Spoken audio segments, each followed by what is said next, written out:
You're listening to the Armchair GM Sports Network.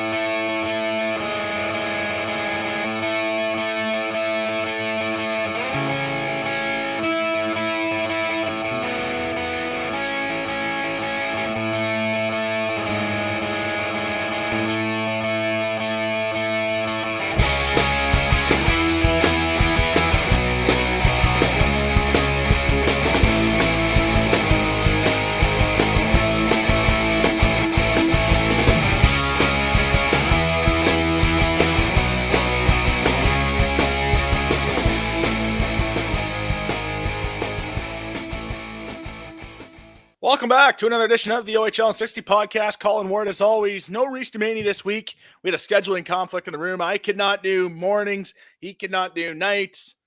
I had to do it at night. So we're doing the podcast at night on a Monday night, and we got some breaking news for a Monday night. We'll see a lot of big topics. But first off, thank you, BC, as always, who's in the clouds, but he's got his mic on. Remember, Armchair GM Sports Network, as always, or you can listen to the show on YouTube. Subscribe below, as you see on your screen. And anywhere where you listen to your podcast. And also, if you want to get involved on the social media, Armchair GM Sports Network on Instagram. And as always, the OHL 60 podcast on X, Instagram, just like the Armchair GM Sports Network, wherever you want to get them. Follow along on social media. A lot of great content involved on the Armchair GM Sports Network, as our Friday night face-offs, Brandon, have been incredible for you. I really got a treat, because obviously with the Bulldogs, it was finally a Friday night road game where I actually had a chance to listen completely through the first minute through the sometimes 62nd minute as you go extra time and break down all the games in the OHL that night. So it's a pleasure to listen. I thought that was really cool to be able to listen finally on Friday evening. You can find that out on X every Friday night. There's one more Friday night face-off game left, which is incredible how fast this season's went. We talked about it last week, how the season felt like it went faster this year than a normal 68 game season. It felt like it was like Christmas break a week ago, and it just keeps going. But it's a jam-packed show today. BC, as always, thanks for the graphics and everything and producing the show. You do God's work, we could say, throughout the week. OHL Headlines, as always, we'll start off the show with a lot of headlines. A record-breaking for those birds. We're not talking Philly. We're talking Flint. Suspension. What is a Quinn Beauchesne, London Guelph? They had a little fun in the workplace. It's not baseball, but what is the suspension? Is it for a year? Is it 8 games, or is it less than 8 games? We'll touch on that in a few moments. Saginaw, Sarnia, post-game comments. Things got a little spicy there at the local Sarnia arena. Fun one there at Progressive Auto Sales, it sounds like, on Sunday. That box score, I remember going over the box score thinking, oh my, what just happened in there? Because to be a referee, it could have been, for most fans, they're blaming the referees this year. It could have been the referee's fault. And then it finally happened. The global ambassador of the OHL and 60 podcast, one of the reasons why I started for Bulldog fans, Rough Thoughts, because of Brownies Points, Josh Brown from the Waterloo Region Record joins us. He's covered the Rangers for a long time. Everything you need to know Kitchener Rangers, Josh Brown has it. So our town, we're going to learn a lot today about the Kitchener Rangers and see where they rank coming into the last week of the season, because they got a lot to play for this week. We'll touch on that with Josh. Players of the week, a big one in Ottawa, Brantford. There's some big ones there. And as always, the power rankings. No draft lottery simulator this week, but as always, next week, bi-weekly, next week, we have the biggest simulator before the actual simulator that matters the last time this season. So that could be a blast. But jam-packed show this week, as always. Brandon, great job on the graphics. And let's get to it with the headlines, because there's a lot of headlines to cover today. And we'll start with the Flint Firebirds. Most wins in a season. And Nathan Aspinall, his 93 points his assist record. He breaks the single season assist record for the Flint Firebirds. Incredible accomplishment for Nathan Aspinall, the captain. And him and Nikita Klepov, that Michigan battle, a lot to play for. in the down the stretch here. And you look at the assists this season for him, 58 assists on the year, 90 points in 32 games. Klepov at 92. I don't think we're going to get a 100-point guy. That's a question I cannot wait to ask Josh Brown. Do we get it? I don't think we do. You're looking at 3 games for 10 points, 8 points. That's a huge stretch. That's tough to do. The Flint Firebirds as well break the most wins they've had in a season. So congrats to the Flint Firebirds. I know the Birds, Brandon, you talked about it on Friday night. It's nice to see the Birds get, and we talked about the draft or the trade deadline show as well. And it's nice to see the Birds finally get their dues. During COVID, they had it. It looked like we were destined to see that series between them and the Saginaw Spirit and renew that rivalry in the postseason. But that obviously did not happen.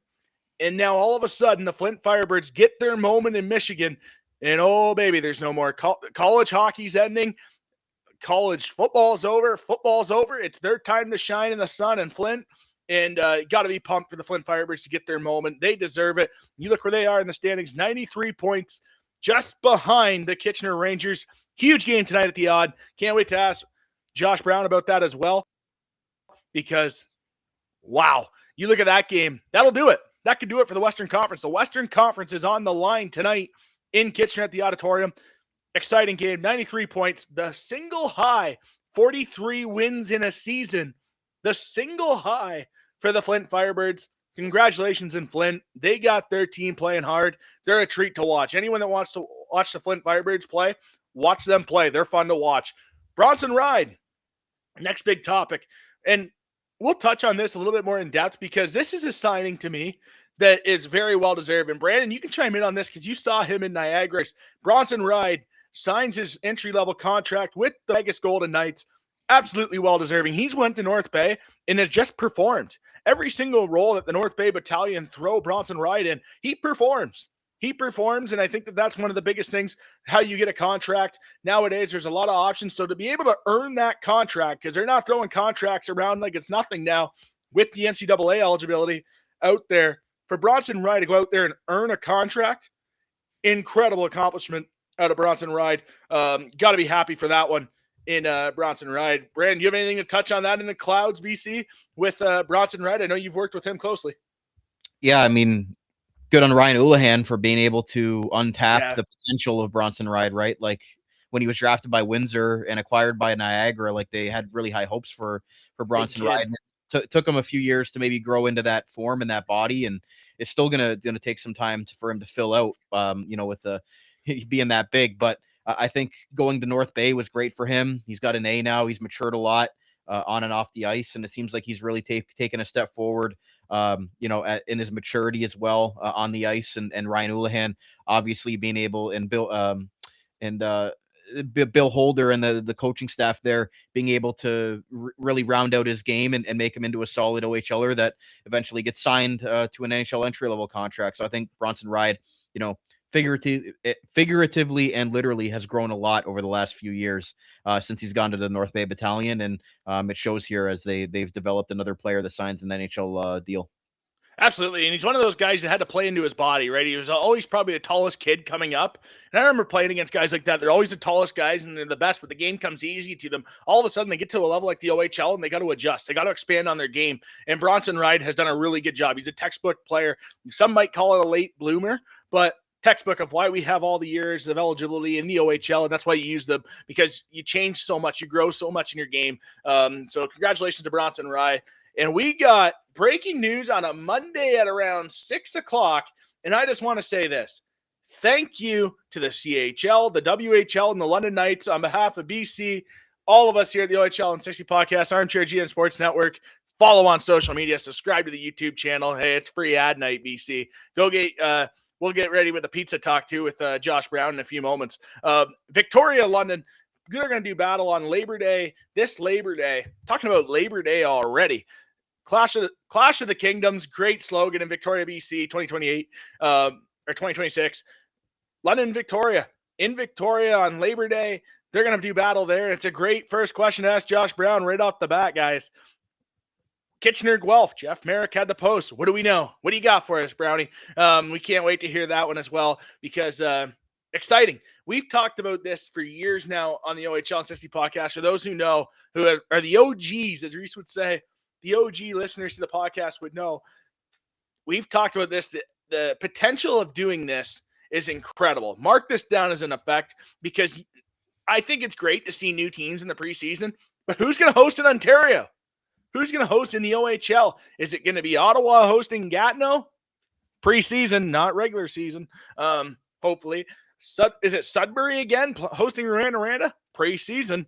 Hopefully not regular season, as always. But what is it going to be, right? So I think that's very interesting to me to see who hosts in the OHL, because obviously this is the first domino to fall, and we're obviously going to see a lot more come in here to the picture. I truly believe now this legitimizes the situation with Guelph and Kitchener going to play Moncton, Halifax. I truly believe this is kind of legit, making it legit. So we'll see what happens. Who hosts in the OHL? That's what I care about. I want to see a game in the OHL. I want to see a team from the Q or the Dub come to our local areas where we can go out to arenas and see them play. That'd be kind of cool. Especially, I mean, you imagine, I know it's not the case, but could you imagine if Medicine Hat still had Gavin McKenna, right? And Gavin McKenna's coming to Ontario. That would be the most full preseason game there would be, even at Canada Life Place in London. So it'll be interesting to see who hosts in the OHL, who hosts one of these games. Hopefully it's a city near you, and be able to get on the action. I think there'd be a little bit more intrigue in that matchup. For me personally, I think that'd be more intriguing of seeing the Kitchener Rangers play the Guelph Storm in Kitchener at the odd one night, or the Guelph Storm at the next at the Sleeman Center, right?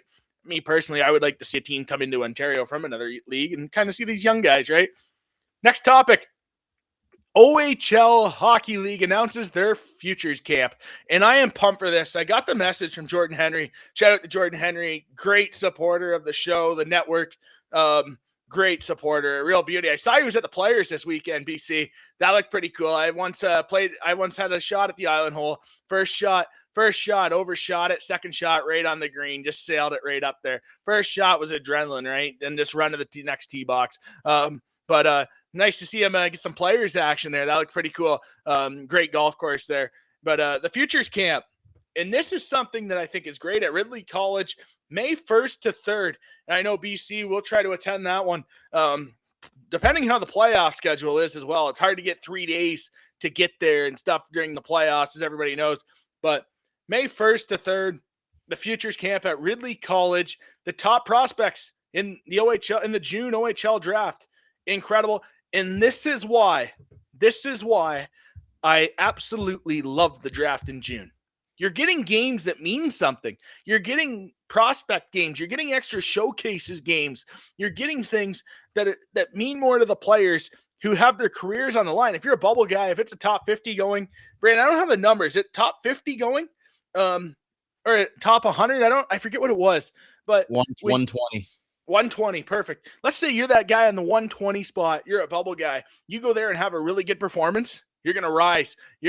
So I'm excited to see this. I really am. I think teams are going to love it. Hopefully for travel, teams in the postseason are able to attend this all 3 days. I think that might be a little hard when you see about some of these teams like the Windsor Spitfires. Let's say the Windsor Spitfires are at home against Kitchener Rangers, let's say in the Western Conference Final. That would be hard to get to Niagara or St. Catharines to Ridley College in that situation. But I think it's a great camp. I think it's a great opportunity for the league. I think it's a great opportunity for the players. And I think that's what makes our league the best league in development. I think that you have to continue to show at the grassroots level, the feeder system coming into the Ontario Hockey League needs to be top notch to turn into top notch, right? And it goes for everybody. It goes for officials. It goes for players. It goes for staff. It goes for everybody. You got to be good in your U16 year. You got to be good in the GO. You look at the affiliation there. It's great for the league, and I'm very excited to see this. It's almost as if when they had the Gold Cup, like after the OHL Cup, you're gonna have multiple opportunities now to grow, play in front of scouts with your peers, with your top 120 in the draft class. I'm excited to see that. I cannot wait to see what goes down at Ridley College. I think that's an excellent opportunity there, and can't wait to see it. But one more topic for our headlines this week, something that's caught my eye, and it's Ryder Fedorov. Shutout record for the Ottawa 67, 6 shutouts in the season. Incredible. And for those on YouTube, you see the graphic on your screen. Brandon BC's in the clouds, on the mic, in the action. Ryder Fedorov, OHL record for the most shutouts by a rookie goaltender, 6 shutouts, 28 wins on the season, 2.05 goals against, and a .924 save percentage. What a season on Ryder Fedorov. I know, Brandon, you got to see him play on Sunday, and I've been glowing. And everyone who's listened throughout the season here to the OHL 60 podcast, thank you. Subscribe wherever you're listening right now. Subscribe to the YouTube.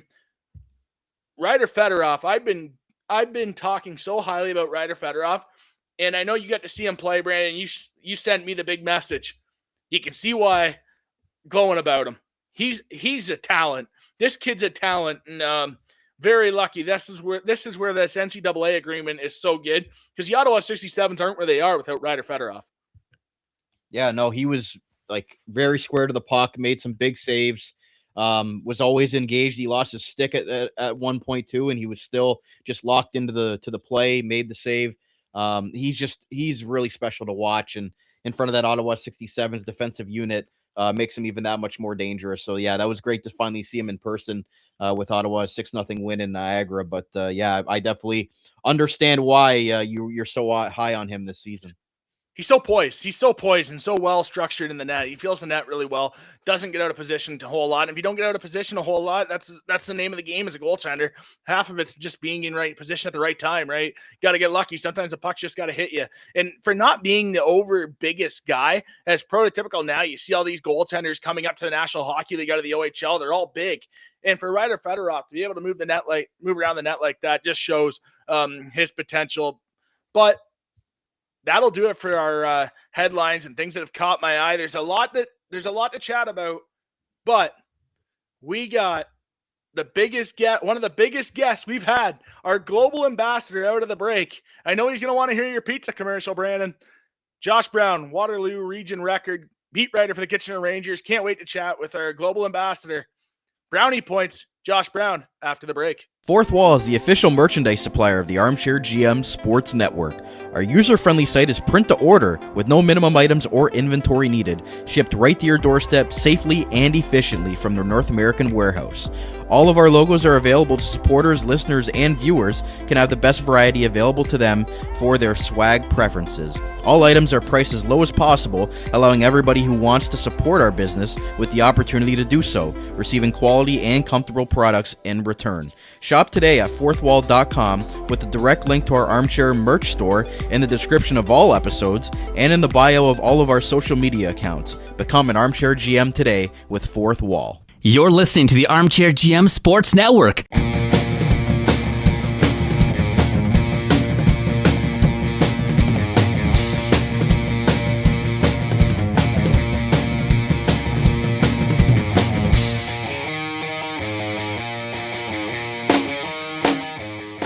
Welcome back to the second segment of the OHL 60 podcast.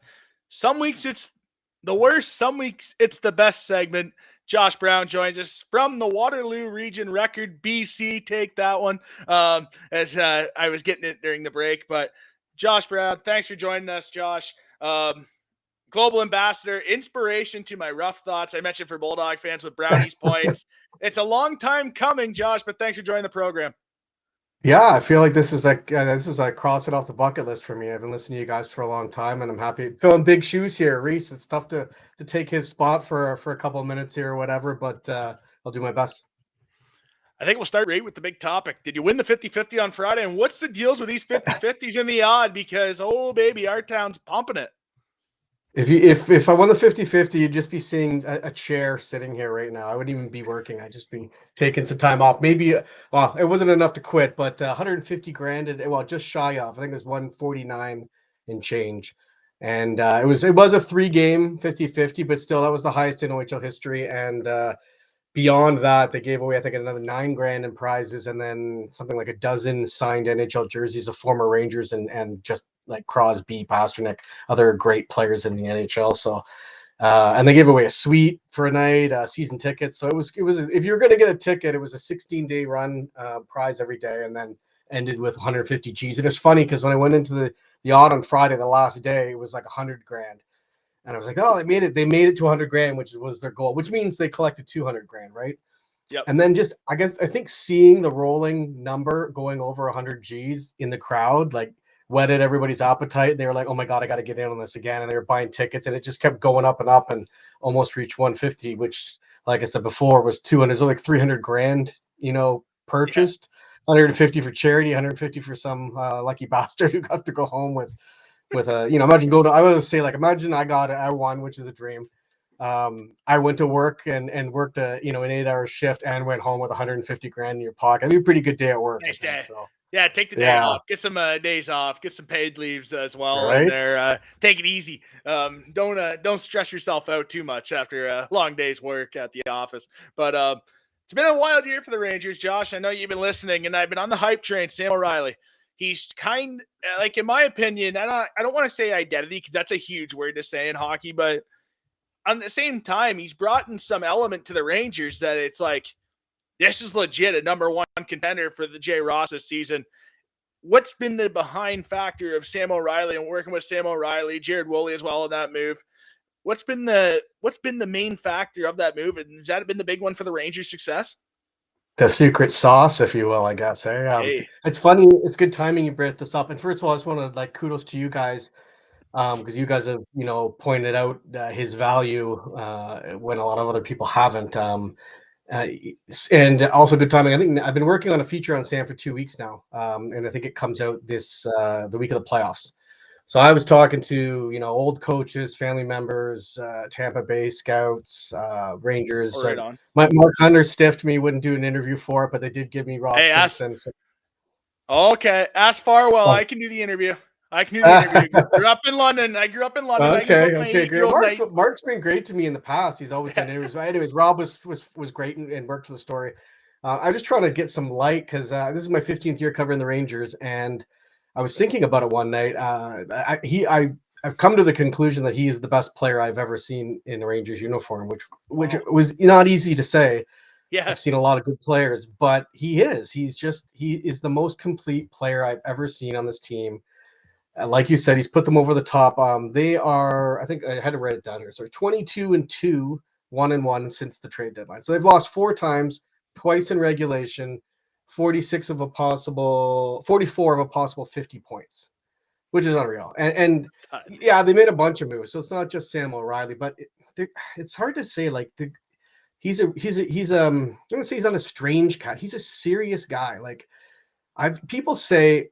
You talk to players and they say they're serious, they're focused on making the NHL, it's all about doing the work. This is another level. Like, and what he does is, and this was a quote somebody gave me, is he pulls everybody with him.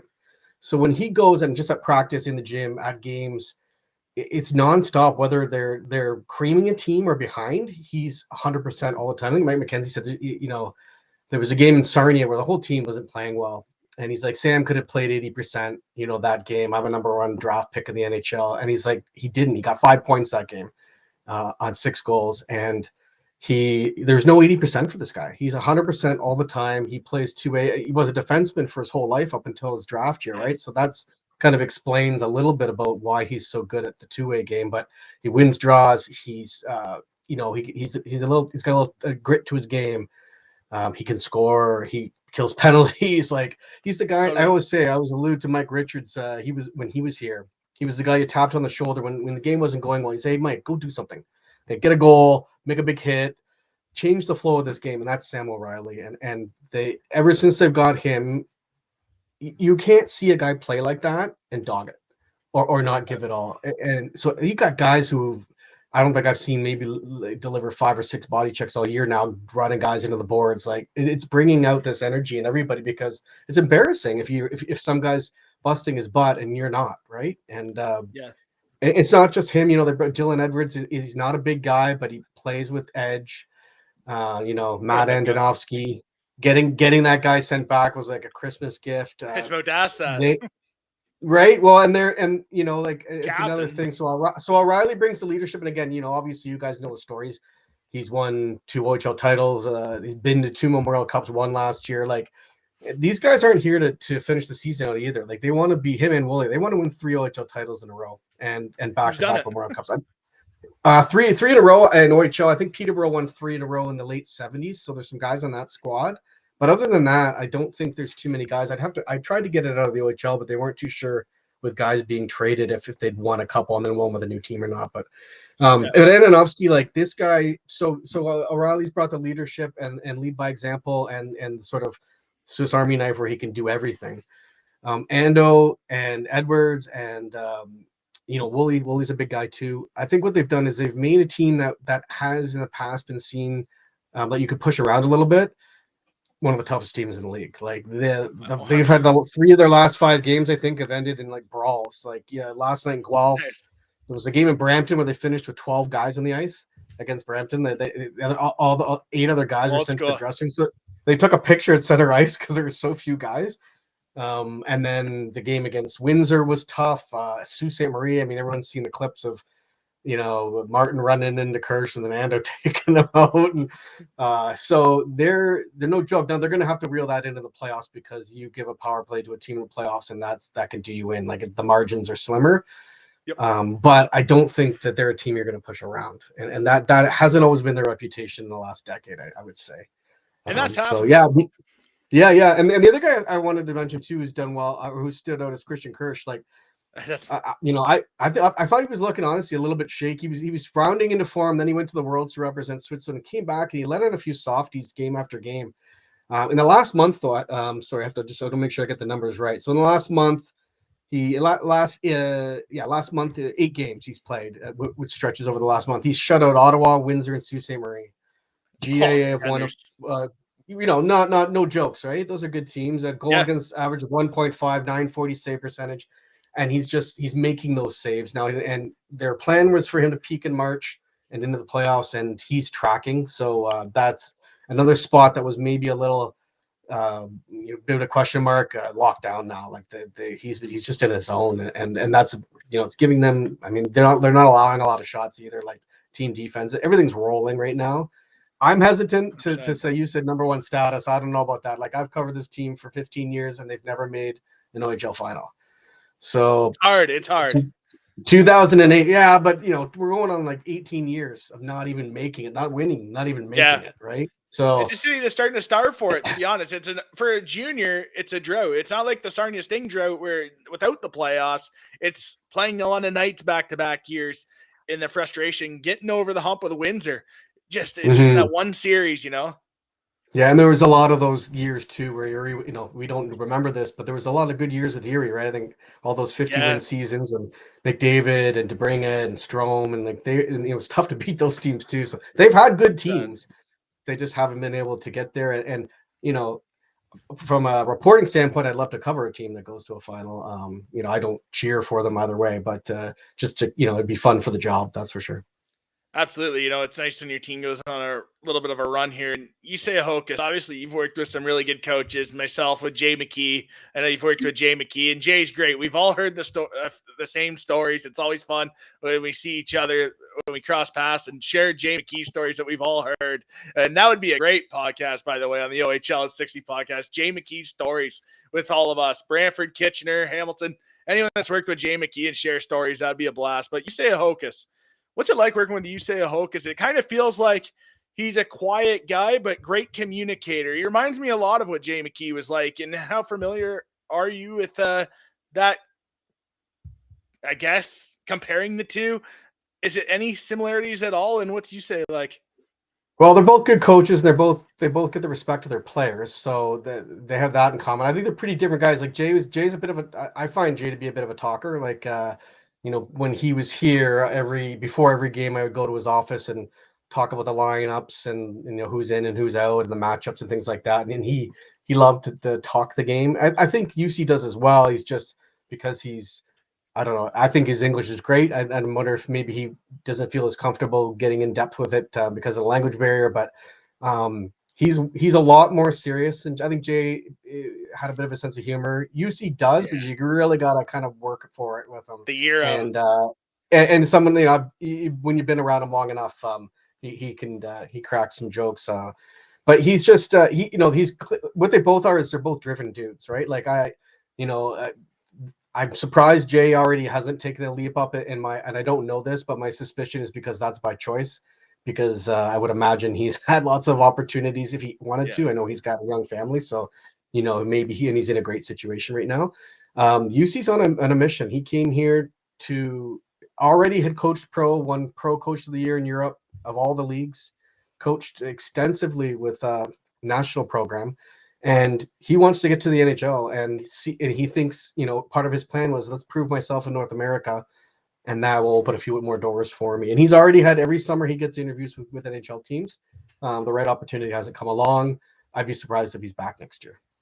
100%. Great opportunity as well. And I mean, we spoke with Danny Briere, Flyers general manager, back in November about Jay McKee. And if it wasn't for Rick Tocchet becoming available, all signs point towards Jay McKee being the head coach of the Philadelphia Flyers right now. And it's a great comparison. I mean, they're two guys that can really approach the game with a process, and they're really driven, like you mentioned.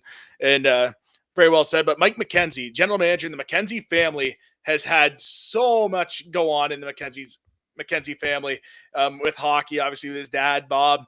But Mike McKenzie, it felt through the year that there was no more ups and downs as a GM, because it felt like at the beginning of the year, it was okay. OHL final, this is our year. To Memorial Cup, okay, Guelph gets it, but we're going for it. Is that kind of the approach? And what's it like working with Mr. McKenzie there? And the knowledge that he has for the game is uncanny. Mike's a super competitive guy. I was sitting next to him last night in Guelph. If he doesn't like a call, he's not afraid to let people know. And he doesn't like to lose. But he's a smart guy too. And it's a shrewd GM. I think, the plan was always next year for this team. The core of this team is 18 years old, and they wanted them to peak next year, all in their 19th year, and still is young. A lot of guys are coming back next year. But when they lost the Memorial Cup, kind of forced their hand. It wasn't just that they lost the bid to Guelph; it was that they were already kind of ahead of the plan anyway. At the time, they were one of the top teams in the West, so I think they were thinking like, "Hey, we're kind of peaking a bit early here." It was weird because at the beginning of the year when they lost Luke Ellenis. Like, people don't remember, they don't have Luke Ellenis. He was on pace for 40 goals. He was their best player forward in the playoffs last year. He's played 5 games this year, so he's an NHL draft pick. He's not in the lineup. Andrew McNeil, another top 4 defenseman, maybe even a top 2 on some teams, NHL draft pick, hasn't played in more than a month. Like, they're missing guys. So when they lost Ellenis, I thought, okay, next year's got to be the year now. But they just kept doing so well that the combination of losing the Memorial Cup and that they were already near the top made it a no-brainer. And what I liked about his moves were that they weren't always maybe the obvious ones, but for his team, he got guys that they addressed needs of this team. Like, you can put a million high-end forwards on your team, but if they can't, like O'Reilly, win draws, play a two-way game, like Sherrod, who doesn't have a point in 10 games now, but delivers in so many other ways, added grit, added leadership, added maturity. It was, like I said, the bulk of this team, 18, all these guys now, they have older guys to look up to. I thought his moves really addressed everything that they were missing and lacking.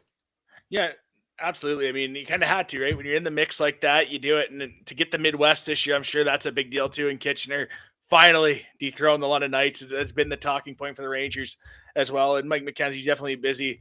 This is kind of, Josh, a question. I know OHL content, and it feels to me that this year has been the year in the OHL in general, and with the new landscape of the league, it feels like it's the year of opportunity in the OHL. Dylan Edwards comes over from the Erie Otters. I know you kind of touched on him, but Dylan Edwards comes over from the Erie Otters, and you look at what he's done in Kitchener compared to where he was in Erie.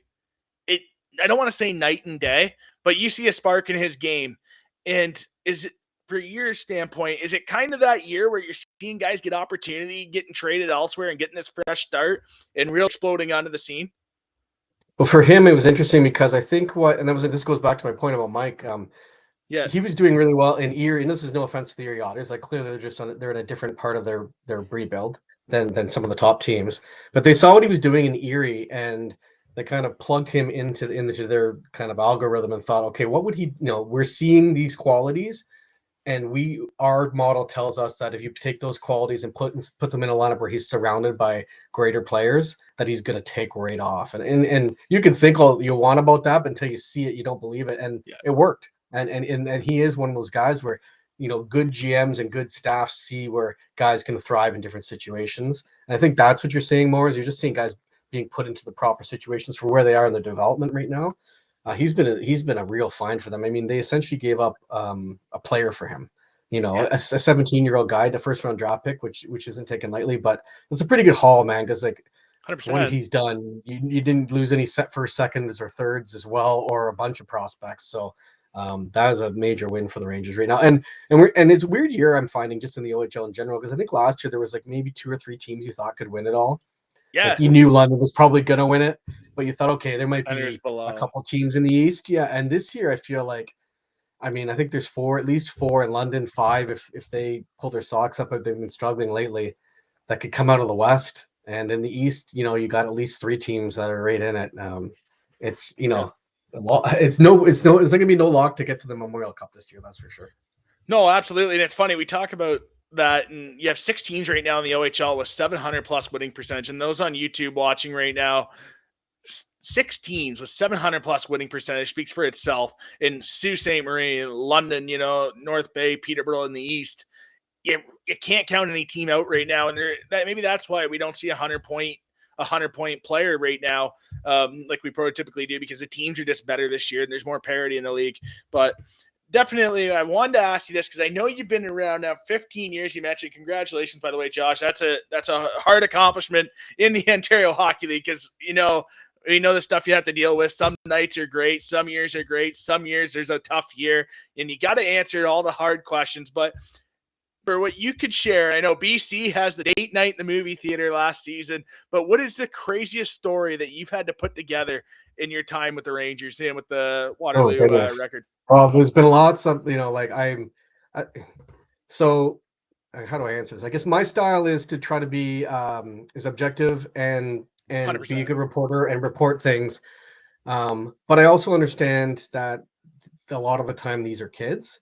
So I try not to, there's been a lot of stories that I could have written that I didn't. And that was just a personal choice, because it was more about, people like, this guy stinks, why is he struggling? Well, they don't realize that, his parents got divorced last week, or, his sibling is in the hospital clinging to life. Like, things like that have happened. And unless the player wants to talk about that, I don't ever not bring it up, but I don't just go and report on personal things like that. So there's been some other ones where, social media and things being sent to players on team buses and things that I wanted to write about, but I don't travel on the team bus for that reason, because what happens on the bus stays on the bus. And 100%, you hear, when I was hearing things, I was like, I want to write this story. Like, obviously, if someone had been hazed or something, I would have written the story. I wasn't going to ignore that, but just they're kids at the end of the day. So to answer your question, sorry, is a couple that stand out are, there was a year against Sault Ste. Marie where in the playoffs, second last time the Rangers were in the Western Conference Final, went to Game 7. They won Game 6 at the odd in a comeback fashion, very emotional.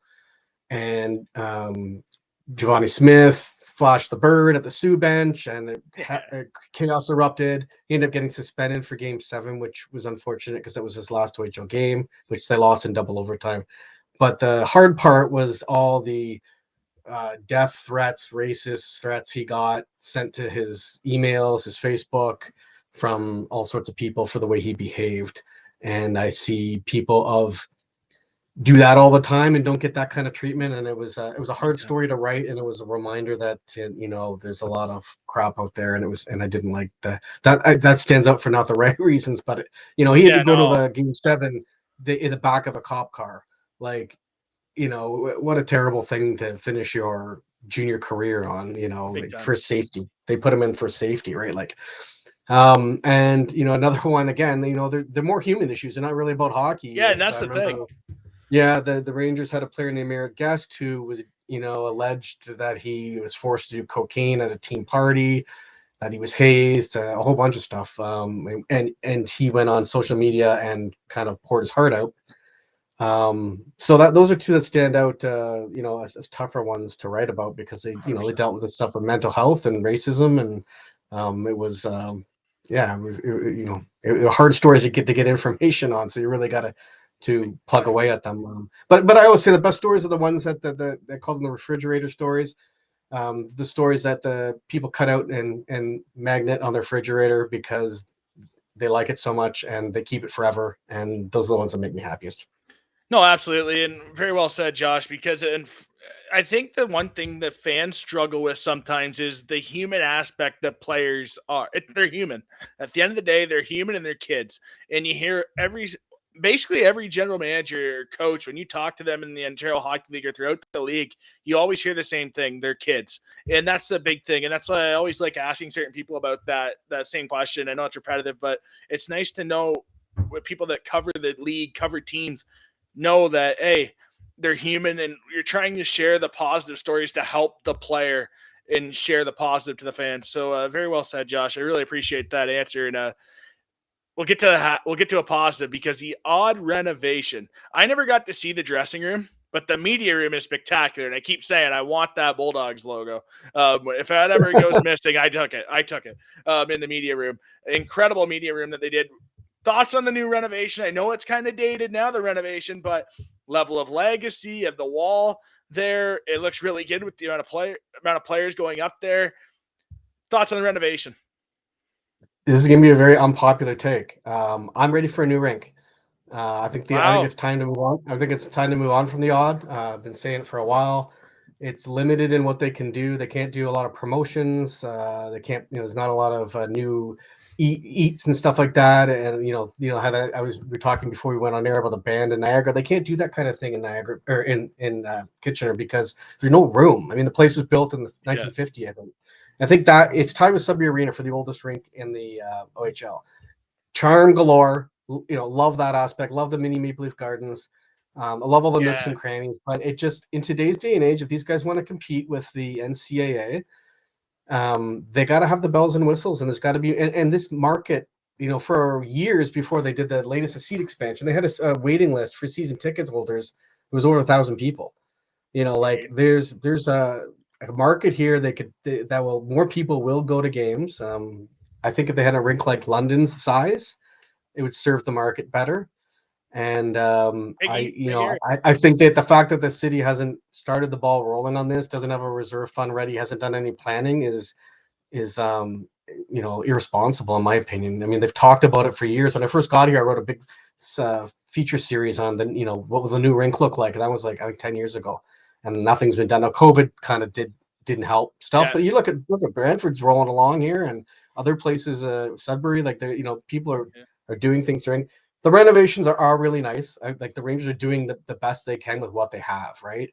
The new so you didn't see the dressing room, and it's pretty swanky. Like it's a huge gym right outside the dressing room, huge lounge, all the coaches' office, steam room, sauna room, steam or workout training facilities, and everything's brand new and looks great. It's just I think the rink itself. So the players get all the bells and whistles. So for them to come here, and they had to do that to keep up with all the NCAA stuff. But I would just like to see. It would be really sad. Don't get me wrong.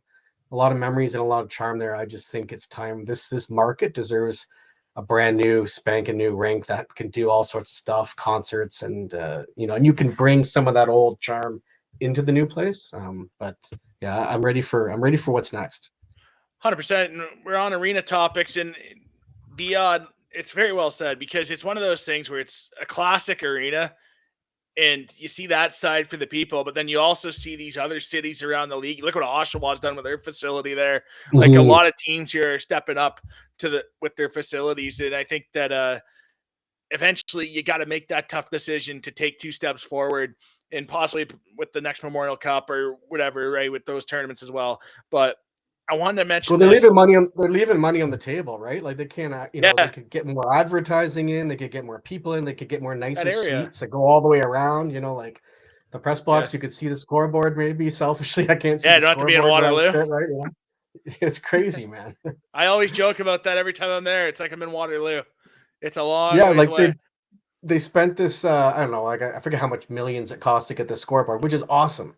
And it's been there, and someone told me the other day, I think it's been there almost a decade now, which blew my mind. But because I thought it was like 2 years ago, but I've never seen it. Like I literally have never seen it because the beams from the old roof couldn't be You look taken at out, the so TV they hang screen. down. Yeah, and you can't see it. So they do a good job of like getting you the information, but it would be nice to see because it's it's part of the experience, right? You go to London, it's like right in your face, super It's too clear. big. This year, it's awesome. This year, they did a really good job on that. Yeah, it's like going to Yankee Stadium of the OHL. When you go to London, it's something for sure. Well, we're on arena topics. There's two big ones: Cornwall, as we've all heard, and also Chatham recently. What's your thoughts on that process, and how close do you think we are to an expansion? Is it Brampton? Obviously, Brampton would play in the exhibition game there, be due to the fact when you look at the OHL's attendance percentage, they are the lowest, so you would probably give them the chance to play there first off. But what do you see do you see this coming in? I see expansion coming in. I mean, I remember when Brian Crawford took over. I interviewed him. I think the first week he was on the job, and he made it clear that his mandate is to expand this league. It's going to happen. I've heard a lot of these cities come and go for years, and I don't want to ruin anyone's dream, and I hope they go to as many as they can, because if Owen Sound can have a team with its population, why can't Cornwall, Chatham, or other places, Timmins, Thunder Bay, heard some places in the States. Burlington was a hot spot for a long time with there's plans to build a rink there. So it's coming. I just, I don't know where they're all going to go. And like I said, you keep hearing rumors all the time. I know when I talked to Brian Crawford, he said the GTA was a priority for them. And I know teams don't work well there, but I got to believe that there's a market there that can work. It's just about identifying it, finding and have the right facility. But there's too many people and too many players who come out of the GTHL that dominate this league to not have a team that will work there, right? So it's just about finding that right market. So maybe Vaughn's it. I don't know. That was one of the rumors lately, and I'm very intrigued by that, Vaughn. Very intrigued by that.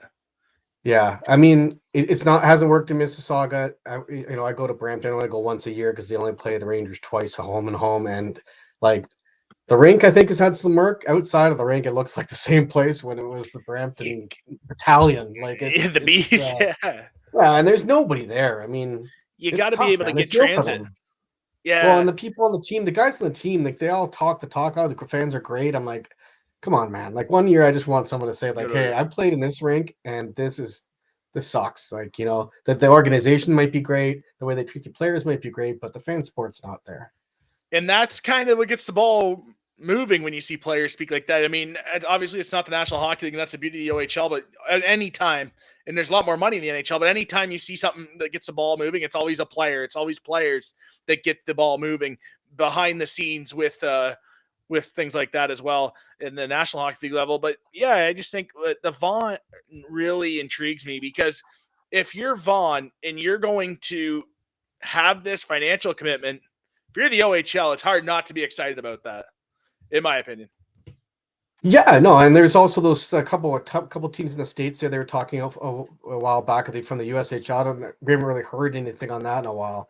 So that's in the background too. I mean, you have a US division, and then also if you start getting teams, in Michigan and further away, all of a sudden your pool of where you can draft players grows as well, which I think is something people don't think about too often. Like every league wants the stars, and if you can start all of a sudden expand your territory and where you can draft them, there's a better chance to come to your league, and then you sell more tickets and generate more hype about your league as well. Absolutely. And with Josh Brown, Waterloo Record, we finally get him on the show, our global ambassador of the OHL and 60 podcast. Appreciate all the shout outs and brownies points. If you were, and we're on the topic, if you were Brian Crawford, you were commissioner for one day, what would be the number one thing you would do? Is it fix the schedule online? Because that's a hot topic for media. But what would you do if you are the OHL commissioner for one day? What's that one thing you're putting in? Well, one of the ones I had trumpeted for a long time was returning the draft to a live draft, and they're doing that this year, and I'm hoping to get to Kingston. So I think that's really cool. And, hat tip to them for trying something new. Well, they did it before. It's just been a long time since they did it. I think about 20 years or so. So I think that's really cool. So the next one that was always kind of my bone of contention with the league, that, why not go to a live draft? Because I thought, what a day. Let's be honest. if you're not a top 1, 2, 3 round pick, you're probably not even playing in the OHL. Like those other 100%. guys from late rounds are few and far between. So the draft is the day for a lot of kids. That's it. That's as far as it ever goes. Why not make it something awesome where they can walk up with road jersey on and just feel, all those years of driving to games and their parents taking them and busting their butts. So that's awesome. I love that they're doing that this year. So the other one that's always bothered me is I just think the days of territory are done. People don't consider themselves Western Ontario and Eastern Ontario anymore. Like some people in life do, but in hockey, they don't care. So debate you on this one. I want the one. Well, does anyone in Brantford feel like they're in Eastern Ontario? What one person in Brantford? You know what I mean? It doesn't make any sense. So my whole thing is like, if the Premier League can do it, the OHL can do it. 1 to 20, one conference, no conferences, just one league. Top 16 teams make the playoffs every year. One plays 16, 2 plays 15. Because at the end of the day, you want the best 2 teams in the final. And how many years have we seen where the conference final has been better than the final? And that's unfair for programs that pour some. This is jobs on the line here, like people who craft these teams, who gates, the money they make, and another round can not make or break, but can pay a lot of bills, attendance, kickstart a renovation, like all sorts of things. So I want to see the best 2 teams in the final. And why wouldn't the OHL? Like, why wouldn't you want to see the best players playing the best players? Because then it gets the most attention, and the stars play the longest. So I want to see them get rid of all of the stuff. Just go one division, 1 to 20, top 16 in the playoffs, and if you can balance the schedule a little bit more too, because in that case you'd have to. And there's so many models. Well, there's so many models where you could do it. Yeah, I mean, I think like all those years the teams in the East saw McDavid once, and if he was away at the World Juniors, or sick, then they never saw him, right? And it's the same thing. I mean, a couple of years ago, Oshawa was great, and we saw him once in Kitchener, and we only get to see Brantford once. Like this is a natural rivalry. Like this, I think, as the crow flies, the Civic Center and the Odd are the closest rinks, like to the Odd. That's their closest rink. I think it's actually closer than Guelph by kilometers. I'd have to check it out, but it's close. Yeah, so it's like, and they say play them home and home, and we still haven't seen those 2 teams play with their new rosters. So, maybe if they make the Jamie Key Cup, we'll see it happen in the playoffs. Oh yeah, but that's what I do. Yeah, get rid of the divisions and make a more balanced schedule. But that would be, and I wouldn't be surprised if that they're thinking of that, because it just makes way too much sense. If you're going to expand to Chatham and you're going to expand to Cornwall, it doesn't fix the divisions at all. It just adds more difficulty to the decision, because I agree with you. Just let's go 1 versus 16. Travel's travel for sure. You might get a first round matchup, but we did the math over right around Christmas break in the playoff format of 1 versus 16 was actually pretty good for travel. There's only 1 or 2 matchups that were different throughout the year. I like the idea. I also added throughout the week, I've been adding watching overtime games. I missed when overtime was like the World Cup of hockey when they Team North America, when they had that 3-on-3 with Sweden, that electric 3-on-3 overtime. I wish they got rid of, you can't go back behind center. I wish once you the puck carry and you get across center, obviously I don't think that's going to happen, but it would be so thrilling for 3-on-3 overtime to see, okay, you can't go back and get the change. You got to stay across you can't go across center, or maybe it's that's a good idea. It'd be fun because there's so many overtimes that 3 minutes you go and there's no possession for the one team. Yeah, I mean, I'm old school. I just like the 5-on-5 anyway. I don't like all this gimmicky stuff, but the fans do. So people seem to like it. So yeah, no, for sure. And gotta ask you a few more questions here. We'll get back to the Rangers. No problem. There was obviously it's a big topic in the OHL in general. You see the queue with the fighting, a scary scene, a scene you do not want to see in the Ontario Hockey League. Caden Schneider, Rowan Top, Sunday evening. That's unfortunate. The fight. First off, what's Caden's status? Because that's first off the main priority here. Hopefully he's okay. Did not look good when he got up there. 2, does it change the stance on fighting in the OHL when you see an incident like that in person? So I was waiting in the after the game in Guelph. I go down to do my post-game interviews, cut through the hallway by the Storm dressing room, and then I go through the double door into the visitors, wait in the hallway. And usually one of the staff members comes out and says, like, who do you guys want? And we just say this player, the coach every game, and then a couple players to talk to. Yep. And I just heard like rock concert cheering coming from the dressing room, like this eruption of applause. So I just turned to Josh Piercy, who's the color guy for the Rangers on the radio and does the post game interviews with me after each game, and said, "I bet you they just gave Caden Schneider player of the game because like it was way too happy for it was then it was a gong show ending and it was just like let's just get out of here." So yeah, so sure enough, when they came out, I asked Juicy and he just nodded yes. So they gave him player of the game for so he's doing okay, which is a long way to answer your question. Enough that they felt that they could cheer him on and kind of rouse him a bit for taking it for the team. So the play happened. I didn't see a replay of the hit, but it looked like a clean hit from Guelph. But how guys are, they see it one way and they think a guy got hit. Yeah, they think a guy got run. So that's what happened here. He thought, it was Edwards, I think, Dylan Edwards, who took a hit and from top. Schneider thought that it was, he had to stick up for his teammate, jumped in, was doing fine. His helmet fell off. I don't think it got knocked off, but then he got rocked and he got up and I think he was trying to skate toward the Guelph bench. Yeah. Like he didn't know they had to hold his arms and skate him off. Very scary stuff. I wouldn't be surprised if he has a concussion, but he is a bubble guy anyway for this team. So chances are he probably wasn't going to play the next game anyway. Not that makes it even any more better, impressive for him. Yeah. But I mean, I think he was probably going to get some rest anyways, my point, which is probably needed after that hit. Cause it looked like an MMA kind of, sweet spot right here where he got caught. And I only saw one worse. And that was when Arbor Jack guy knocked out Woolley from Owen Sound at center ice cold. And it was, it was a nasty. So, you never like to see that. And it makes me think too. Yeah. Like, I think someone said to me, like, either let them go or get rid of it altogether. 100%. And I don't know. I could take it or leave it, to be honest. I'm not a defender of fighting. And I don't think I'm not a big, like, we have to get it out of the game guy either. I agree. I don't really care. Like, I'm there to watch the hockey. I watch the fights. I think most people do. It's hard not to. But if they weren't there, and they have diminished, I mean, I can remember when there were guys in the league in my early years who were getting over 200 penalty minutes a season. Those days are gone, man. A guy getting 100 now is a big deal. Well, unless you're in a Saginaw Sarnia game. Yeah, right. So, the leagues, to their credit, has done a lot to curb things, like these penalties are keeping the tough guys out and instigator. The suspensions and that for, exceeding the thresholds. Like it's reducing it. It's not getting rid of it. But yeah, it's tough to see because like I know Caden couldn't be a nicer guy. And I know everyone always says that, but like to show you, like, so he was on the team last year, got sent down to junior B in Cambridge. I had met him once in Kitchener before he got sent down. I had to go do a story on somebody else on the Red Hawks.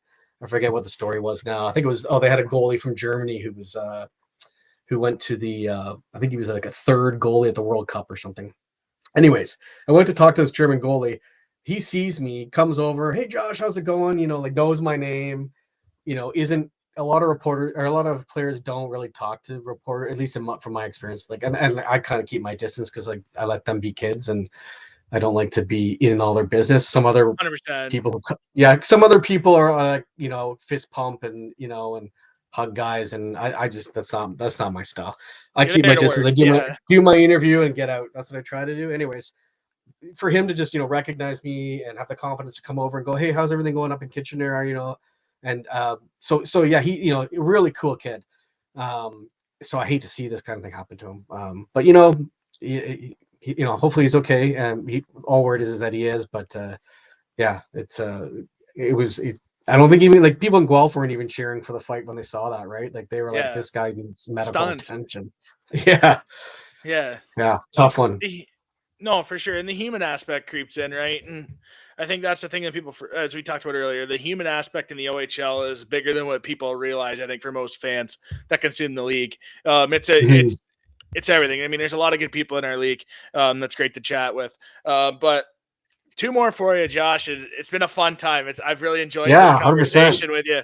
Finally in the making, Josh Brown, beat writer, Kitchener Rangers, Waterloo Region Record, or you can get him on social media at Brown Record on X. Great follow. Rangers fans obviously are already following you. OHL fans, you got to make the follow at Brown Record. Great follow. Brownie points post game, incredible OHL content as well on that. But What is your bold take? Your bold take for how you see this year ending? Is it potentially a champion that we don't know of? Is it scoring leader? What is it? Is it not getting 100 point? I don't think that's really a bold one now anymore, but do we get 100-point scorer this year? But what's your big point, your brownie point, your 1 point for this year in the OHL? Well, you know what? This is terrible. Well, there's 3 games left, so it's kind of a hard time to make bold takes because we already know how everything's ending up. You know what? Like, I don't know, man. I don't really have. I hate to disappoint you, but I'm kind of the opposite. Like, I've just been on Brantford since day one. I just don't see any team. And people are saying Kitchener. You know, they're doing a lot better, but I still feel like Brantford can't be touched. I don't know. They are. I think Jamie Key's going to win Coach of the Year. I think they're going to win the OHL championship. And is it? I don't know. You think he's overdue, to be honest? It's bold. It's bold for the impact. Jay has never won a Coach of the Year, which is amazing. And that amazes me that he has not won a Coach of the Year. Yeah, I think part of the problem is that the coaches of good teams, you know, they're like, well, of course they got a lot of success. Like, look at the team they have. Yeah. But I thought that Dale Hunter should have got more consideration last year. Like, it's hard to manage all those good players who think they all should be on the top line or the top defensive pairing, or in Brantford's case, a starting goalie.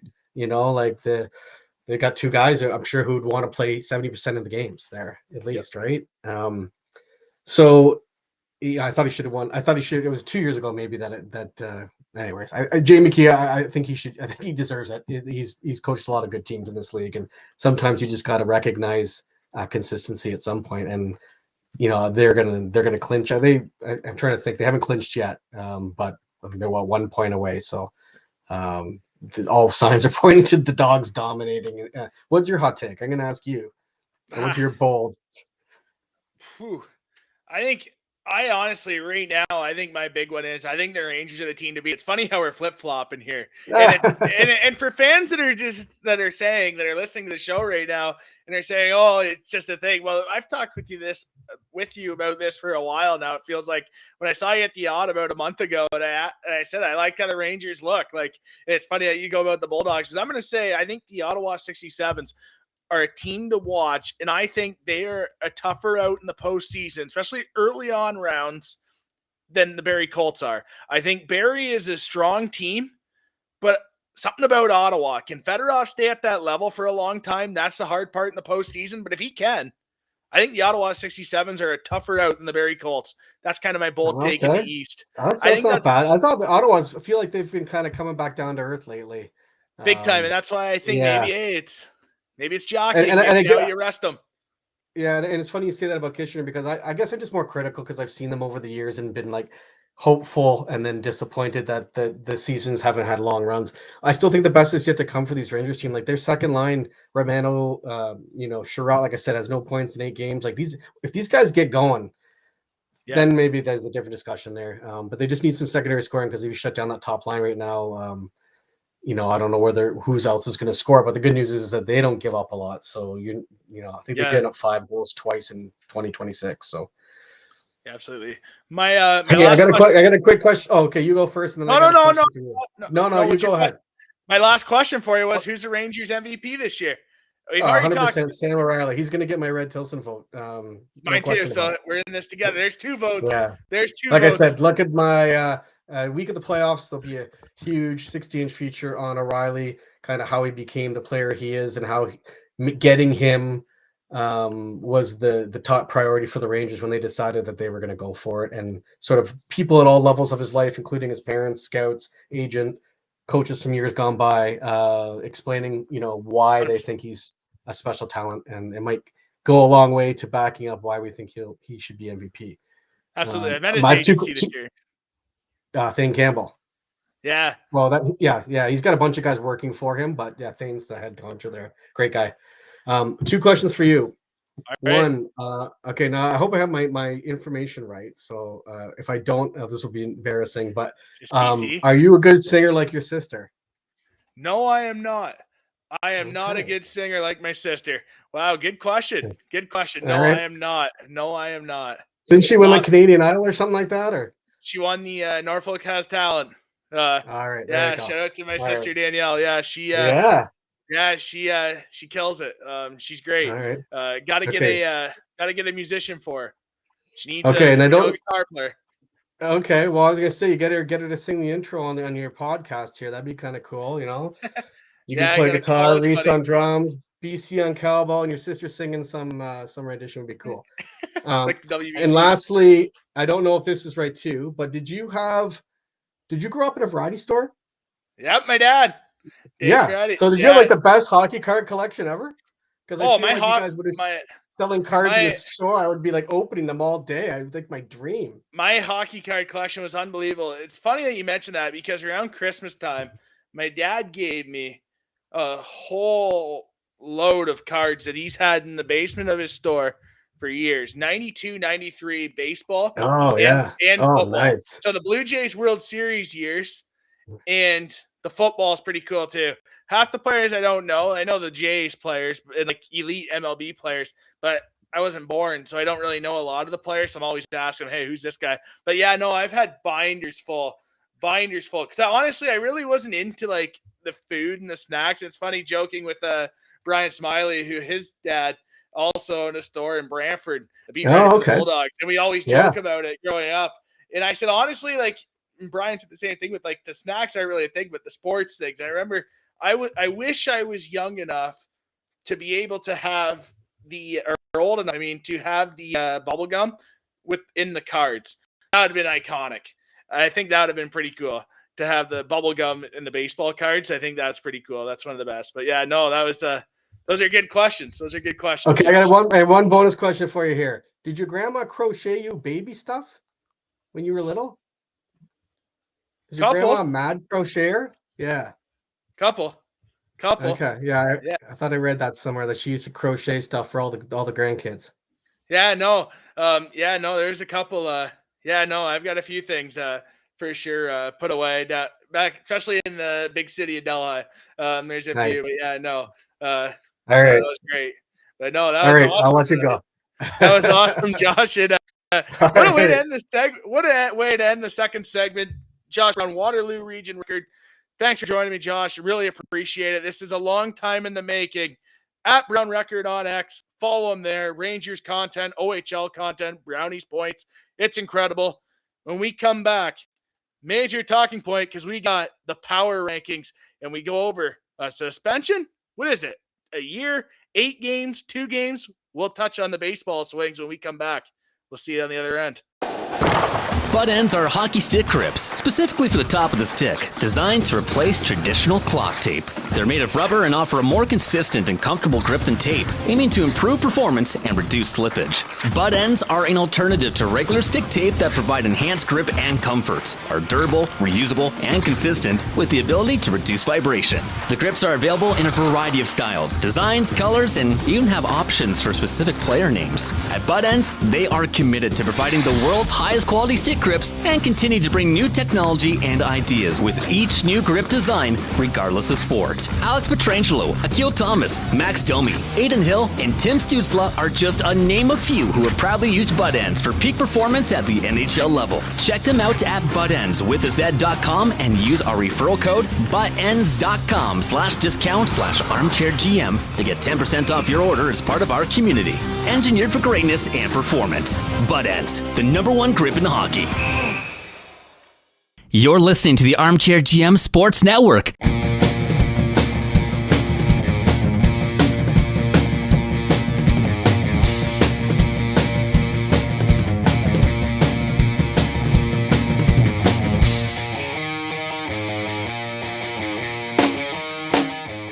Big thank you to Josh Brown, as always, for joining the show. I really appreciate it. Great guest. That's in the all-time OHL and 60 podcast vault as one of the greatest guests. That's been a thing that's had to have been. It had to happen. It had to be an interview at one point. Josh Brown, thanks as always. Brownies points. Incredible conversation. Hope you guys enjoyed that as much as I did. Wealth of knowledge, and also personally a wealth of knowledge. Impressive work. That's reporting. That's having sources. That's going right to the source. Great reporting on Josh Brown. Just showcases how good he is, how much he knows about us. It'll be interesting to see what he knows about Reese next time when he comes back on. It'll be interesting to see what he says to Reese, because incredible conversation. I really enjoyed that with Josh Brown. Always great to talk to Josh, by the way, too, in person at the arenas. Maybe that's why selfishly I want to see more Bulldogs in Rangers games, just so I can chat with Josh Brown and always learn a bunch. Every time I'm done talking to Josh, I've learned something about the league, and I think that's the best compliment I can give Josh Brown. I think the guy's an incredible human being. I think he's a great reporter, and I have utmost respect for Josh Brown. And I know on the network everybody does here as well. BC, I know Reese, you guys as well have a lot of respect for Josh Brown, and I think what he's done for so many years is incredible, and I'm very honored to be able to have the conversation with him about his career, about the Rangers, about the OHL. And we're speaking OHL because, oh, baby, do we have some baseball swings this year. Quinn Beauchesne, we'll finally get to it. The London Knights, Guelph Storm, they did battle this weekend. Brandon, you have video. Another baseball swing. I know you have the picture of him on the shoulder. There's been talks. Does the blade of his stick hit the ear? That's head contact. The intent to injure on this play looks really bad. To the point where I thought, when the suspension happened, I thought for sure it was 8 games. I thought for sure 8 games. I don't think I leave that stand, BC. And I want to know what your thoughts is on it as well. But I still don't leave the stand that it should have been 8 games. I believe that I know the ear gets touched, and I know the base of the stick hits the shoulder. I know that. But the intent, the retaliation of the play looks very bad. And when we saw the Dragusico, when we saw the McCallum suspension, this is an 8-game suspension, in my opinion. I'm kind of disappointed with the 2. I don't know about what other fans are thinking. Maybe let us know on social media. From the consensus on social media, I think a lot of people are surprised it was 2 games. So I'm going to go ahead and say we're agreeing on that matter, where I truly believe this should have been an 8-game suspension. You got to stick to what the standard's been. Believe it or not, there is a standard, because majority of the time it's been 8 games for something of that variety. I think in this situation, the league might have gotten it wrong with just 2 games. Because losing the regular season like this in games, yes, they mean something for the Storm. But on the grand scheme of things, they're in the postseason. I know playoff seeding is a thing, but are they really going to lose a lot with losing them? Yes, but I truly believe that the league missed this one with just a 2-game suspension. BC, what's your thoughts on the play? Well, let's play the video for everybody, and for you listening in audio, you can hear the explanation from the OHL's disciplinary staff there, and we'll come back and react to it. On Friday, March 13th in London, we had a slashing incident that has led to the suspension of Guelph's Quinn Beauchesne. A thorough video analysis conducted by the Department of Player Safety has determined that this action was an inappropriate use of the stick. While this was not a forceful slash, it was directed to an area that could have resulted in a serious injury. The force used to administer this slash would not normally be considered worthy of a major penalty. However, the location of where the slash was directed classifies this action as a suspendable offense. The camera angle from behind the goal line displays that this slash contacted the shoulder of an opponent that was falling. As we watch the play develop, we can see the 2 players engage when they are both standing upright and willing to battle for space on the ice. At some point during this initial confrontation, the London player experiences discomfort in the area of his face. In response to this discomfort, the London player uses his hand to cover his face and begins to fall toward the ice. During this moment of when the London player is falling to the ice, the Guelph player makes the decision to use his stick in a slashing motion. The stick contacts with the flat portion of the blade on the shoulder pad of the London player. The Guelph player does not slide his hands together. However, he does execute a slash with movement of his hands and stick. From his position and field of vision, the Guelph player should be able to recognize that his opponent is falling to the ice. Due to the area of where the stick made contact, not the force, Quinn Beauchesne will be suspended for 2 games. So there was the video that the OHL just posted on the website. I love the videos. I think that's a really cool process, how they're releasing the reason why. I love that. I love the explanation. I think that's all you asked for. I got my explanation. I can argue until I'm blue in the face. I like I say, I can argue it all I want, but they made the verdict, the 2 games. I would have gave them an 8, but 2-game suspension is what it is. And I think that at the end of the day, I don't know how much you learned from the play. That's just my thought process on that, but I really like that they do the explanation. That's all you ask for. That's all you ask for. The ruling's in, and there's not much else you can do about it, right? The call was made. They're not going to overturn it. So credit to the OHL. Credit to the OHL, and then that's the new standard on that type of play too, I guess. But we'll get to another major box score here, especially the third period. Sarnia, Saginaw. A lot of quotes. Do we have a bounty situation here? We heard about that with and that's not something you can say lightly. And I'm not saying that in light, but you see the comments from their coach after the game in Sarnia about it's always the same thing with this classless organization, he said. They go after our 16-year-olds every night. At a certain point, if the refs can't do anything about it, we'll have to respond. That's Coach Turcotte in Sarnia. There's another one coming. All right, that's a major quote. That is a major quote, BC. That's a major one as well. And then here we go. Then they call a timeout when they are up by 3 on a 5-on-3, Turcotte said, coach of the Sarnia Sting. It just kind of shows how much class they have overall behind the bench. Ooh. Then the Jilkin power play, 2-man advantage when he scored. Spirit went 4 for 8 on the power play that day. They basically score on the power play, go after our 16-year-olds, Turcotte said.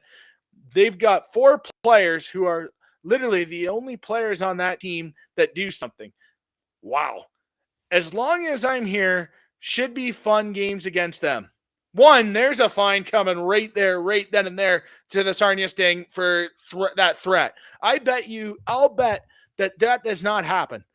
1, if that happens, the Sarnia Sting are in the wrong.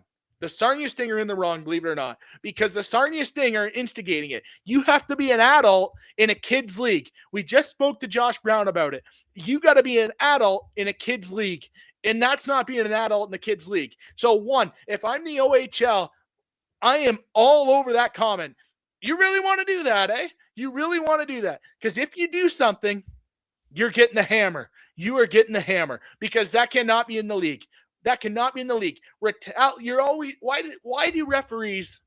Well, sometimes why do officials, for the most part, say don't retaliate because the person retaliates gets the penalty?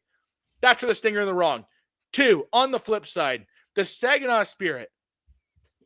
If this is the case, you are going after 16-year-olds, and there is a few players on the Saginaw Spirit who like to play a little aggressive, play on that line. If you're going after a 16-year-old, come on. Scouts see it. NHL scouts see it. The Sarnia Sting don't have to explain themselves about that. NHL scouts see what they're working with. If that's the case, see ya. We don't want you. That's how it goes. So there's a lot of emotion in the game, and I love to see emotion in the game. I think it generates a lot of fun, and I think it generates a lot of traction for an individual game like that. I know when the Sting and Spirit play again, I think they play this week, Brandon. Correct me if I'm wrong, but I think they play this week. But if that's the case, you can't allow anything for the OHL. You got to be heavily invested. Another thing, if you're an official in this game, you better be good. You better have a veteran group of officials working this game, because if not, you're setting yourself up for failure. That's just my thoughts on the process. It's the last game of the regular season. Even worse, man. Even worse. The Spirit won't do anything because they're in a playoff spot. They shouldn't do anything because they're already in a big enough hole in their first round matchup. Excuse me, second last, I guess. That's Saturday night at the Dow Event Center in Saginaw. Well, if I'm the OHL, I'm saying anyone on Saginaw, if you do something, you're getting a 5-game suspension. That's the first half of the first round. So you're back for game 3 or 4. Back for game 4 of the first round. Okay. And Great. Sarnia, if anything happens, they should be suspended for the start of the next year's regular season, Absolutely. 100%. Because now that you're putting it public like this, it's on now. Big time. And if you're the OHL and you're not proactive in this situation, I think it looks really bad on the league. I don't know about UBC, but I think it looks really bad. If the OHL lets something happen after what Turcotte says, the coach of the Sarnia Sting, after what's said there, I think there's too much. No, I don't think they will. I think they'll come down with a hammer if anything happens in that big game. time. They just put a microscope on themselves. So big time. I truly believe that. And we're talking about it. I'm sure there's going to be other places, other people talking about this around the league. It's out on social media. I 100% truly think that this is something that is not going to be a factor in a game, because if that's the case, what are we doing here? It's an adult league. It's adults that coach kids in the league. You heard Josh Brown say it, nailed it right on the head, right? Adults got to be adults in a kid league. And I think that's one of the major things that need to happen here. I don't think anything should happen. And if it does, it looks really bad on the team. But anyway, we'll get to the players of the week, because, it was a big one in Ottawa this week with 2 out of the 3 in the OHL aspect. Cooper Foster, OHL Player of the Week, Kojiko Player of the Week, 3 games played, 6 points, +5, 2 goals, 4 assists. And like I said to Josh, kind of my bold feeling, my bold take, right? I feel like the Ottawa 67s, and I know they're starting to not play as good as they were, and they can't stay at that level for too long. But you give them a series to gut it out and play gritty hockey. Cooper Foster's been around the league for a long time now, and he's one of those ringleaders. And to see these guys get hot at the right time, look out. But Cooper Foster, Player of the Week, Goaltender of the Week. To quote Reed Duffy, big save Dave. David Egeroff, 2-0 on the weekend. Perfect save percentage. Perfect goals against. 66 saves, 2 games played, 2 shutouts in his 2 starts for a big save Dave. Shout out to Reed Duffy. Great working with Reeder. Brandon, you know how great it is to communicate with Reed. Great call on big save Dave. And David Egeroff, goalie of the week. And do the Bulldogs, we'll talk about it on the Dogcast, but do they have a goaltending controversy? I don't think so, but tune in to the Dogcast on the Bulldogs Audio Network if you want to know more, because that's an interesting development with David Egeroff. He's played some big ones for the Bulldogs this year, but David Egeroff, Goaltender of the Week, Cooper Foster, Player of the Week, and Rookie of the Week. We go back to the nation's capital. Brandon, our guy, our goalie, Ryder Fedorov, the 17-year-old goaltender, 2 games played, 2-0 record, .98 goals against, .970 save percentage, 1 shutout, 65 saves in doing so for Ryder Fedorov, your Rookie of the Month. Great outing out of Ryder Fedorov. Great week, great season, great month. Whatever you want to do, Ryder Fedorov's been great this year. He's a treat to watch any given night. I'm so intrigued to see where he can go in the NHL draft, because I'm really intrigued to see where this guy goes. I see a lot, and I know this is a major comparison. I see a lot of Jack Ivankovic. The ability, the system, the way he moves around in the net. And Brandon, I know you saw him on Sunday. The way they move around in the net, it's kind of similar. Not the biggest goalie in the world. No, but they're just athletic, and they're in position. They're never out of position. And it's very intriguing. He's a Pittsburgh native, grew up watching Marc-Andre Fleury. So, yeah, and probably his biggest save was the one against our Red Wings and Nick Lidstrom. When can kids be too young to see this? Is he too young to see this? Probably, so that's good. I'm sure he saw it on highlight reels. Yeah, I'm sure. But no, the Pittsburgh Penguins and Marc-Andre Fleury. I even looked at the Marc-Andre. I remember wanting to get yellow goalie pads, BC, for the longest time. I wanted to get the yellow goalie pads. Can you imagine the goalie in Delhi wearing yellow goalie pads? Memories. Speaking of Detroit, Todd Bertuzzi coaches this team. Yeah, the Cambridge Redhawks. Whoo, what a segue, BC. Prospect of the week, Riker Young, Kitchener Rangers prospect. 4 points in 2 games, 2 goals and 2 assists. I'm sure this will be on Brownie's points. Riker Young, prospect of the week. Cambridge Redhawks, Wooden Arena in Cambridge. What a playoff run they're going to have. Coached by Todd Bertuzzi, as you mentioned. But there you have it. Your players of the week, your performers of the week. Riker Young, prospect. Ryder Fedorov, rookie. Goalie David Egeroff, and player Cooper Foster, your players of the week for this week's OHL and 60 edition of the podcast. Now let's do it. The final point, our power rankings. And, this has been a fun one this week. Shout out to Josh Brown, Waterloo region record. where do I put his Kitchener Rangers? I should have asked him about this to do us a power ranking.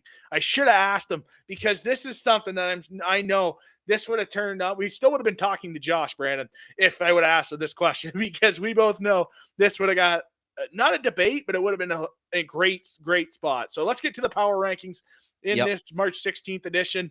The Oshawa Generals go up one spot. They come onto the board to number 16. 15, they go up one. Shout out to Generals Live Updates, not Attack Live Updates, correction, to number 15, the Owen Sound Attack, BC. They go up one spot from 16 to 15. The Niagara Ice Dogs. Ooh, they got to get things going. You want to talk about a team not performing going to the postseason. The Niagara Ice Frauds. Nope, Dogs. Oh, sorry. Number 14 on this week's edition of the Power Rankings. They don't move. Going down one spot, the Sudbury Wolves. They go down 1 to 13 from 12 to 13. The Saginaw Spirit go up from 13 to 12. They go up one. The London Knights drop 4 spots to number 11. The Kingston Frontenacs go up 1 spot from 11 to 10. The Sault Ste. Marie Greyhounds go into from 10 to 9, up 1. The North Bay Battalion stay the same in 8. The Peterborough Petes go up 2 to number 7. The Windsor Spitfires drop 1. The Barrie Colts drop 2 to 5. Windsor to 6, sorry. 4 Ottawa up 2 to number 4, up 2 spots. The Flint Firebirds go up 1 from 4 to 3. The Kitchener Rangers stay the same in 2. And the Brantford Bulldogs stay in number 1. 1 and 2 remain the same on the season. BC, let's get to the power rankings for this week. It's a big one. I am going to go in my 5 spot, Brandon, the Ottawa 67s. To me, you look at their last 10, right? You look at their streak that they're on. They have points in their last 9 games, 6-0, 2-1 in their last 9. They have points in their last 9 games. They're on a little bit of an underrated heater. So to me, the Ottawa 67s are 5 for me. 4 for me, the Flint Firebirds. I also have Reese's as well, and Reese has Ottawa at 5 as well. Right on. 5 for me, the Flint Firebirds. They have points in their last 5. I just like Flint better than Ottawa, to be honest. I know I had my prediction, but I'd also lean toward the West. Other than Brantford, I kind of lean toward the West being the stronger conference, to be honest, right now. So I have the Flint Firebirds at 4. Brandon, where's Reese have at 4? Same thing, Flint Firebirds. Wow, are we going to be a carbon copy? Because number 3, I don't think it's close. Yes, they had a loss, but they flexed their power. And this probably could have been worse if they didn't have that comeback against the Oshawa Generals on Sunday evening. The Barrie Colts are 3 for me. Where does Mr. Dumaney have at number 3? The Barrie Colts. Wow. Number 2, I think we both know it. The Kitchener Rangers. Yep. And that one, the Brantford Bulldogs. Reese Dumaney and I have we have a tie. We have the exact same power ranking this week. No arguments going into the final week of the season. It should be a fun one. There you have it. Reese and I both. Ottawa 5, Flint 4, Barrie 3, Kitchener 2, Brantford 1. That's the boys' power ranking. That's Reese and I's power rankings. Should be a fun one as we head into the last weekend of the OHL season. Last weekend of the OHL season. Brandon, I just wanted to give one take before I leave and before we call it a night. And I think that this is something that I kind of want to do, and I want to know your opinion on this as well, Brandon. What is the one take, the one prediction that we see? Is it a playoff matchup? We're already seeing some playoff matchups, but what is that seeding thing? What's going to happen in the seedings? Who's going to play who? Is it Niagara staying in 7? What happens? Does London get home ice? What is that bold take that you think, Brandon, in the last game of the season? I think Saginaw passes Owen Sound for 7th. Ooh, I like that. I think so too. I think that's a good one too. I agree with that. I also want to say, I think Nikita Klepov has an 8-point weekend, gets 100 points. Clip it. I believe 100%. It's kind of meant to be, no? Like, it feels like we're talking about Sarnia having this big brute, this fight of a game. How about beat him on the ice? Klepov, if that's the case, Klepov explodes onto the scene like he did at the McDavid Prospects game at Peterborough, how we have at certain games 4 points, get 4 points in another game, have 2-point games in that last 3. That's doable. I also really want North Bay because I think I've been high on them as of late to get the 4 seed, but they play Brantford this weekend, so it's going to be really tough for them to be able to gain those 2 points that they need over Peterborough. Well, you want to know who the battalion of the biggest fans of the Brantford Bulldogs on Wednesday against the Niagara Ice Dogs? Because if the Brantford Bulldogs win, they ain't playing anybody Friday. So there's an opportunity. There's an opportunity for sure for the North Bay Battalion. But fun show this week. This is a fun one. I had a blast. It was great chatting with Josh Brown from the Waterloo Region Record. Brandon, I know you're going to cackle in the background there every time you hear me pronounce that. Just the amount of times I've said that. But it was a great show. And BC, as always, thank you for producing. Thanks for making my face look better than what it is on YouTube. Remember, subscribe to our YouTube channel if you're on YouTube. Wherever you're on any podcast platform listening to us, really appreciate the subscribe. Go listen to other shows. Listen to Friday Night Face-Off. Who do we got this week, Brandon, on Friday Night Face-Off?